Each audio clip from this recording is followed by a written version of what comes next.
Now, let's go back to projects, because projects is an interesting part. I'm going to log in as an admin again.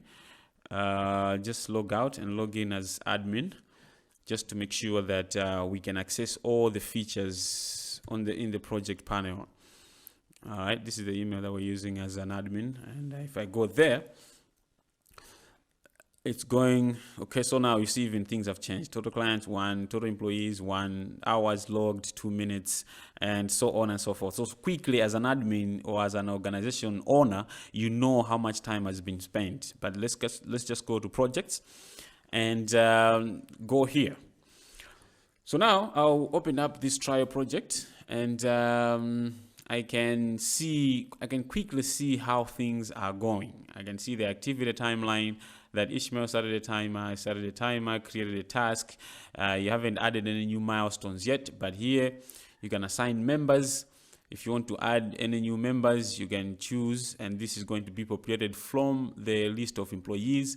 These are the milestones. Every project needs to have milestones, and these are the tasks that are related to that project so far. So you can see here, and this task board view allows you to see everything in a more graphical element, you know, so you can put it in full screen and say, okay, this is make a presentation, and who is working on it? Ishmael. Okay, this is Jagudi who is working on it. So if this is completed, for example, test new application, you as an admin or the employee can drag it and push it to the completed column so that it reflects. All right, you can see project files here.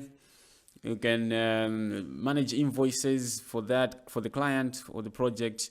You can see the time logs that have been logged for every task. So here it's showing the 2 time logs that we logged. You can start a discussion here, and this discussion are an important way of communicating with your donor or with your client on how everything is going. So you don't have to be WhatsApping, you don't have to be calling each other at 10 p.m. on a weekend.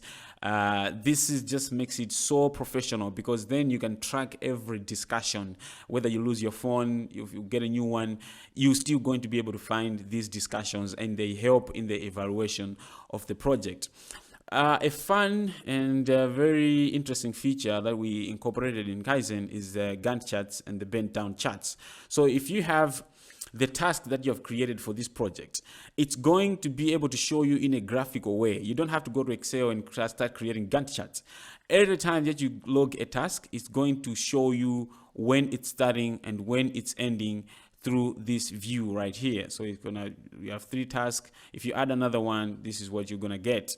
And you can choose the employee, you can choose a specific employee, or you can choose whether it should be showing on a weekly or monthly or daily basis. Right now we are choosing the daily basis option. So if you choose week, that's how it's gonna show.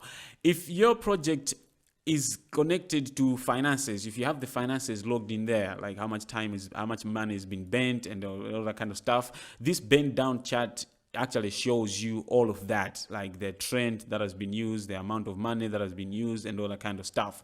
But this one has not have the payments yet, so we are not going to have that. The rating as element allows the donors or clients to rate the project after completion. So this is a great tool, because later it's going to help you in rankings. When people want to engage you, they can go to Kaizen, check your project page, and see how much ratings you're having with your clients. So if you're doing a very good job, this is a way that you can market yourself without spending any extra money.